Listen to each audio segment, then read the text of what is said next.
Incoming, here's the man who the bookmakers think is going to be the next Prime Minister. Crazy, fun-loving Boris Johnson, former Mayor of London and Foreign Secretary, raconteur and ladies' man, short on attention to detail, but long on ability to work a crowd. Johnson's entire argument is that Nigel Farage's new Brexit party is so undermining the Conservative that if Brexit isn't delivered as soon as possible, then the Tory party faces destruction. Morning, Foreign Secretary. But does Johnson do his rivals Jeremy Hunt's, the current Foreign Secretary, or Michael Gove, the eloquent Environment Secretary, actually know how to do Brexit any better than Theresa May did? They've been wrong for 3 years about what the EU is willing to negotiate. Why would they be right all of a sudden now? So they don't stand up to scrutiny, and I think it's not necessarily intended to stand up to scrutiny. I think it's maybe intended to influence the candidates in the leadership debate towards sort of moving generally towards their direction and competing with each other to be more pro-no-deal Brexit.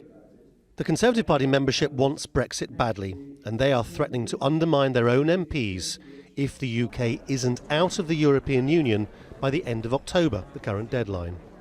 But just as compelling is whether or not the new leader would be able to deliver that Brexit without the government collapsing and triggering a national election. One recent poll suggested more than half of voters think Boris Johnson would make a bad Prime Minister. Several candidates have warned openly that not delivering Brexit could lead to the Conservatives losing to Labour in an election. I think the onus is on the candidates to show how they will achieve Brexit, because it's all very well saying, well, we'll go for no deal, but that may not get through Parliament. If you say you renegotiate it, well, it may not get through the EU. So at the moment, the candidates are not being adequately precise to convince even their own colleagues, let alone the membership or the public at large. Several rounds of voting by Conservative MPs will whittle the candidates down to an ultimate choice of two, the winner to be decided upon by the party membership. Their overwhelming favourite is Boris Johnson, but will they support him if they think he can't beat Jeremy Corbyn's Labour Party in an election which could follow?